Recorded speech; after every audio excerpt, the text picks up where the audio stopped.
Terrifying creature horror stories, the complete hive apocalypse, DreadLoop. When the forest learned to hunt, there is a difference between predators and observers.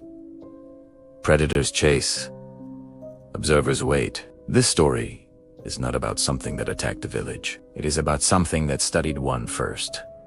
Welcome to Dread. Every nightmare returns.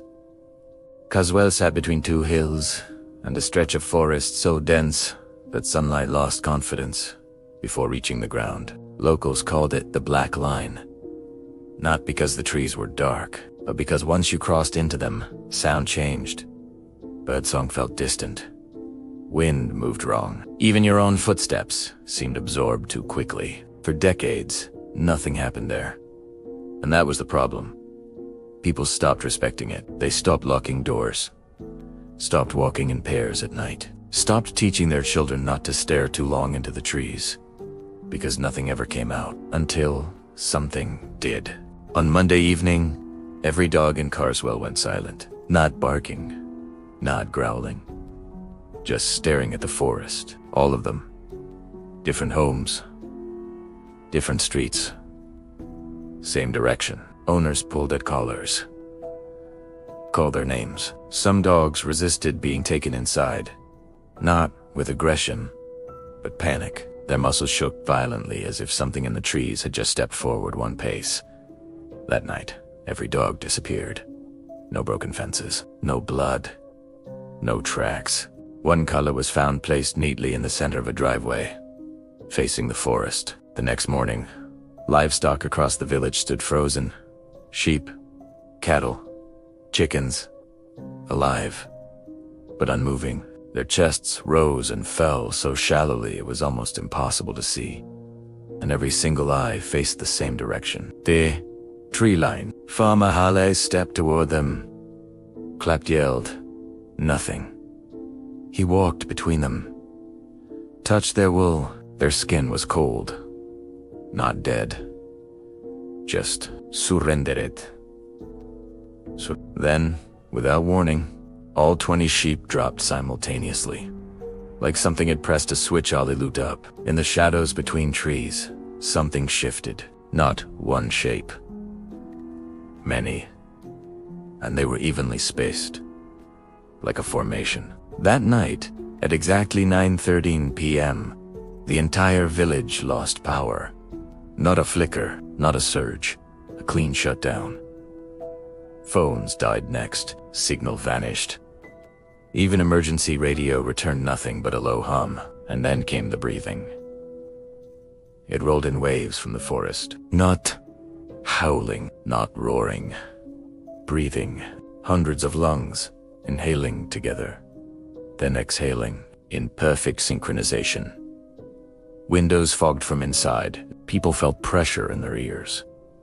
Like altitude had shifted, and some swore they could feel something pressing against the outside walls of their homes.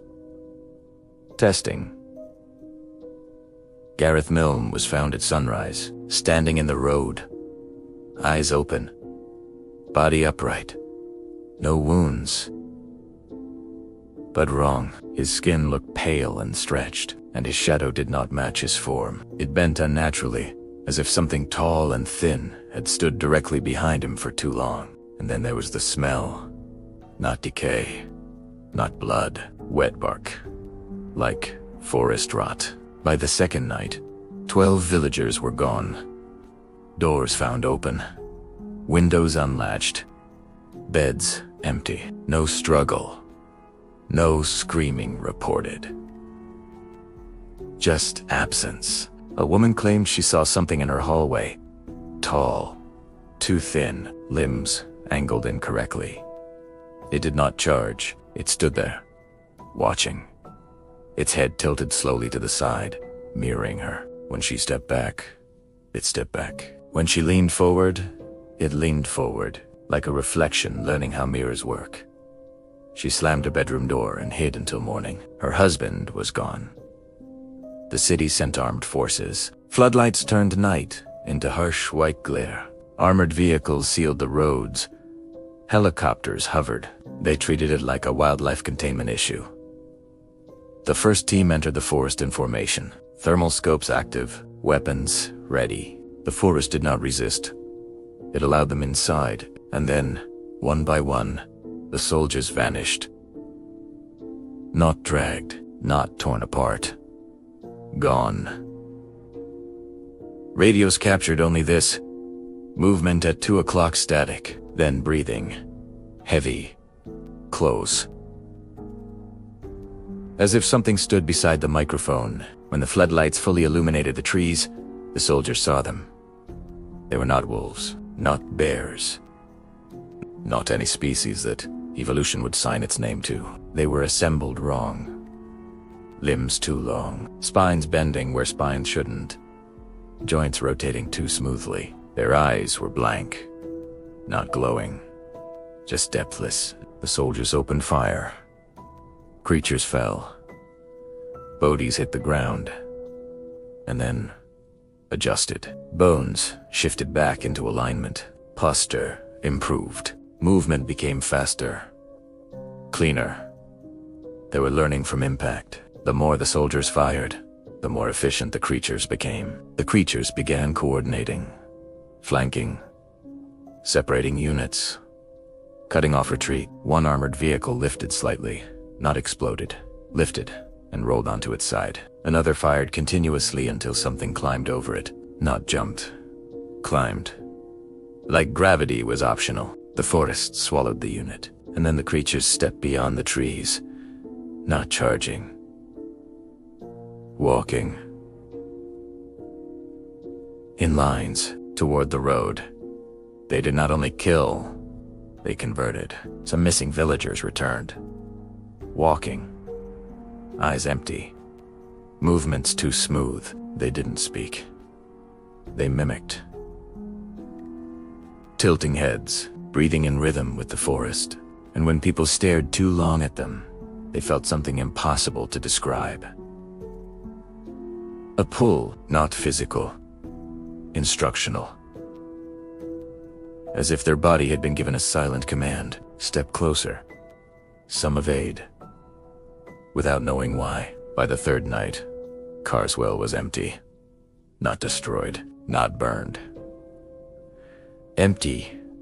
Lights flickered in homes. Doors swung gently in the wind. The creatures moved through the streets silently. Organized. Measured. They gathered at the road leading to the city and waited, as if calculating, as if deciding the next move. The final drone feed showed the creatures standing in perfect lines along the highway.